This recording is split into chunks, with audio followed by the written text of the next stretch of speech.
Spring was beginning to arrive in the Lake Tahoe area. That meant hoodie weather, softer snowboards, and maybe a transition away from all the powder we had been lucky enough to enjoy.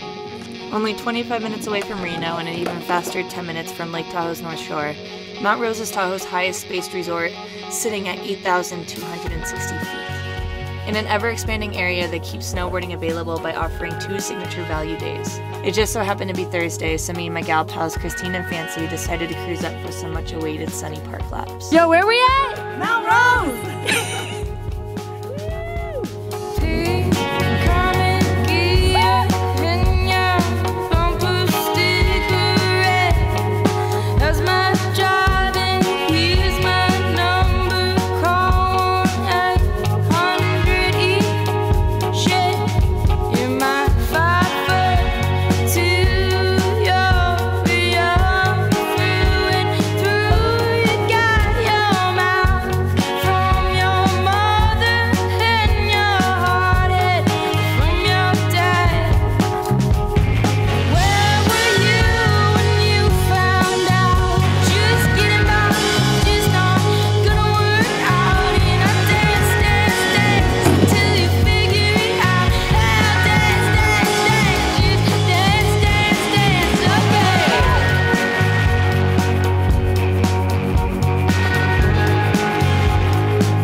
By this point, the camper was beginning to feel like home. 9 feet long, 7 feet wide, and 6 feet tall, built custom to my height and side.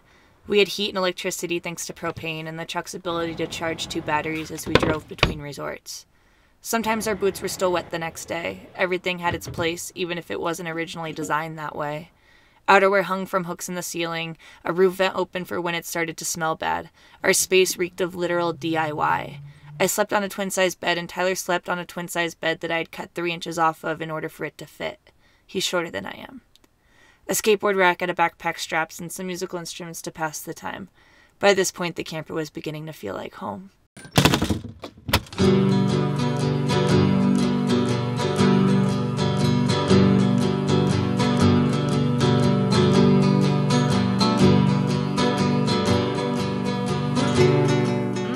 Chucky was a normal meeting place in the mornings before going riding. Sometimes we would get coffee at Wild Cherries and laugh about whatever. 5 miles and 12 minutes away this day was Tahoe Donner ski area, not to be confused with Donner Ski Ranch. 2 chairlifts, 3 conveyor lifts, and 15 runs. We once again spent the day turning, enjoying the most basic act of snowboarding. Felix might be one of the most talented snowboarders I know, and I don't say this lightly because I only know snowboarders. It's hard to know what to say sometimes when you're talking about a resort with just 3 lifts, so I'll keep it simple. It was stormy weather with basic terrain, and it was really fun.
I'm making noise, but nobody's listening to me. I don't know why.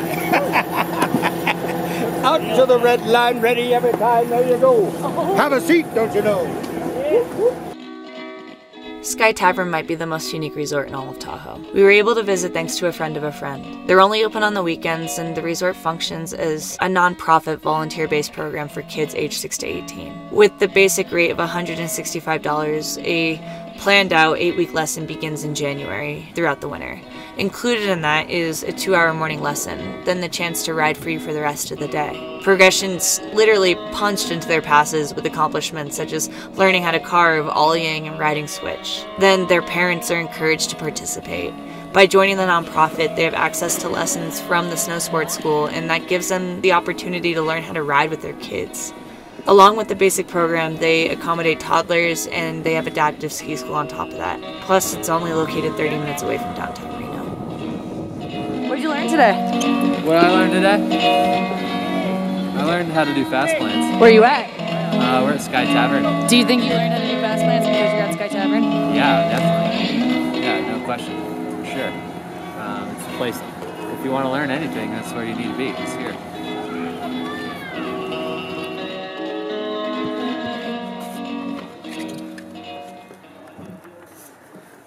He's kind of like a weird anomaly in the snowboarding world where he hasn't gotten all the recognition that he deserves, I guess I can say. He's more productive than any of us. He's done more for snowboarding than the average snowboarder. I feel like, you know, the main solidifying like magnetic source that's bringing all these like snowboarders together in the Tahoe area is Gray. It's cool.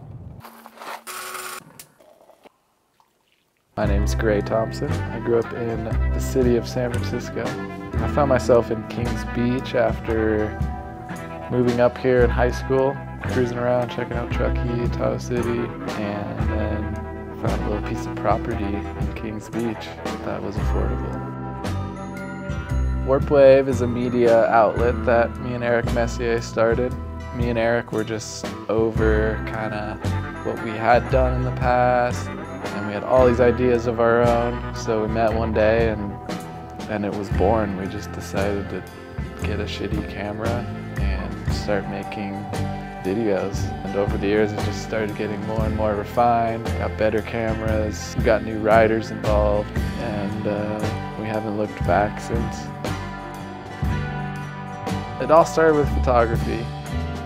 I love shooting photos. Got a camera that had video capabilities, so I started messing around with that and just fell in love with it. On a whim, like applied to a film school, bailed on the school thing, came back to Tahoe, and that's when I just really started thinking about the filmmaking aspect of snowboarding.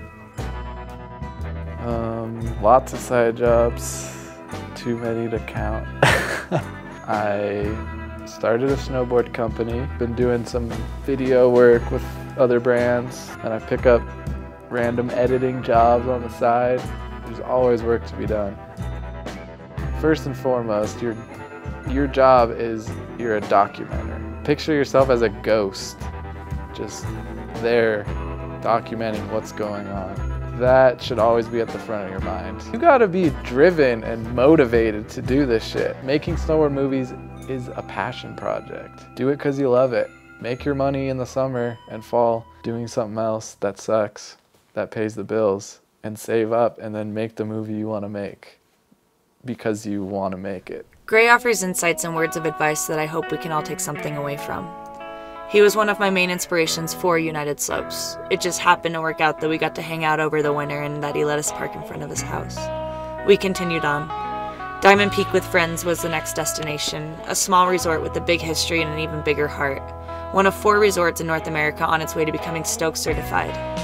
Stoke certification offers the first ground-up ski and snowboard resort sustainability assessment and certification system. According to them, they want to help educate the riding public so they can make choices that positively impact local mountain communities, alpine environments, and the next generation of shredders. Diamond Peak's awesome. It's a small resort that you can get in and out of really quick when you want. You can go run out to your car and then go back to the lift in under 5 minutes. I just can't wait to get to the top before everyone else. It takes a long time to blow out all the powder there, so as long as you get there early, you're gonna get fresh tracks for at least a day or maybe 2 days if you're lucky. What's up with the side hits? Side hit nation everywhere too. I mean, you just blast side hits all the way down to the park and then you can blast through there too, so it's a good time.